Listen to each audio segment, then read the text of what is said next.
It's about the view.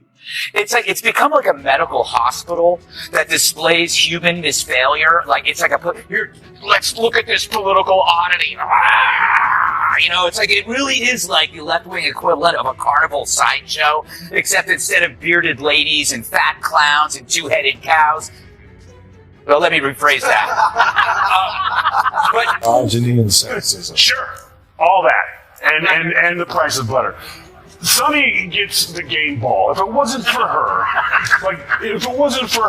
asking that question, and it might have been a closer election. Tyrus and Greg Gutfeld elevate Rose to a new level. Sunny Holland is being completely destroyed. She's gone. Before you blink, like the final piece of pizza at a party, this hilarious takedown is one for the history books. So expect Savage Burns' massive clapbacks and enough awkward silence to fill a library. It's a study in how two TV heavyweights converted a serious talk show into a comic roast brawl. Comes to mind, I was like, should she? Listen, they're bitter, they're angry, they're entitled. They also should be. This should have been a reset for everyone who pushed lies and misinformation for the last. They call them Hitler, they call these things. America rejected them. And instead of coming back and saying, we lied, they instead are now doubling down. So let her keep doing it, because if she keeps that up, we're going to keep getting the Senate and probably the House and the White House, because people see right through your lies. So keep doing what you're doing. Game ball. It's like putting a lion and a crocodile in the same tank when Greg and Tyrus get together this time.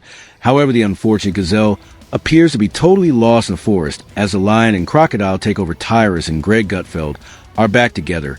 And Sunny Host is their goal this time. Yes, Sunny Host is the intellectually non-nonsense, always serious and aggressive co-host whose don't mess with me attitude could frighten you. His obsession with race gets thrown back in her face. Today's video comes to us from Sunny Hostin. Sounds like a town. We're in Sunny Hostin. She was on PBS's Finding Your Roots, a show dedicated to researching celebrity ancestry. For context, Sunny is a staunch supporter of reparations and has made a fortune spewing nonsense about white privilege and racial justice. Well, turns out she's not as oppressed as she claims she is. She's actually the descendant of slave owners. Sunny Host is well known for embodying serious daytime television commentary. She would have more gold medals than Michael Phelps if sincerity were a sport. She's the kind of person who reads the news as though it were a national disaster, giving each syllable the gravity of a funeral procession. It's like a comedic grenade going off in a library. When Greg Gutfeld opens his mouth, it's like a kind giant putting a piano on your foot. When Tyrus joins in devastating steady and slow. Not even that. In The View, you don't need to find Trumpers. You need to fire your race baiters. Yeah. You need to fire the two races. You've had people. You had a McCain on there. You've had people on there before, and you ran them off. So the racist ones who want to stick to this, Whoopi and Sunny, and was it Bette Midler? Yes, right. Broke-ass Bette Midler. Fire them and bring people in. Maybe you could get McCain to come back. She was a Republican, but every show and every break, she was nearly in tears because she was being... First, let's speak about Greg Gutfeld. Is one of those people who views the news as a joke that keeps getting better on its own. He can prove that with his punchlines, it's like witnessing Shakespearean writer mock a soap opera, star using sarcasm as a weapon, as Greg takes on Sunny Hostin. You'd think he has the entire internet in his back pocket. His wit is so sharp, it could cut through steel, and it contains spot-on cultural illusions. Who is a victim of the sunk cost fallacy? How can you now speak the truth when for years you've been telling lie after lie after lie? Now you're carrying this big bag of rocks around you because it's too harmful for their ego to admit that we really were dishonest. And they could be honest. All they would have to say is, look, we hate Trump so much, we were willing to lie about Joe Biden because we felt he was preferable. We thought our lying and our cover-up was on your behalf. Just say that. You're still scum, but at least you're honest. Greg doesn't merely make fun of Sunny. He uses her as a metaphor for everything he thinks is ridiculous about the media in general, the self-righteousness encased in designer suits, the virtue signaling the inevitable fury. He portrays her as the ideal example of TV personalities who have made sincerity their career, often forgetting that comedy is a tool rather than a threat, making Sunny's most serious argument sound like they're coming from a robot is one of Greg's signature strategies. His Sarcasm turns her remarks into the media equivalent of a broken record playing the same melody over and over until even the loudest fans have tuned out she's programmed to parrot progressive talking points with no human empathy as Greg grabs a podium. You can practically hear the invisible eye roll transforming the heated disagreement into a joke. However, what makes Greg's attack actually enjoyable is that it's not merely cruel, it's clever. He's not just making fun of her by acting as a mirror.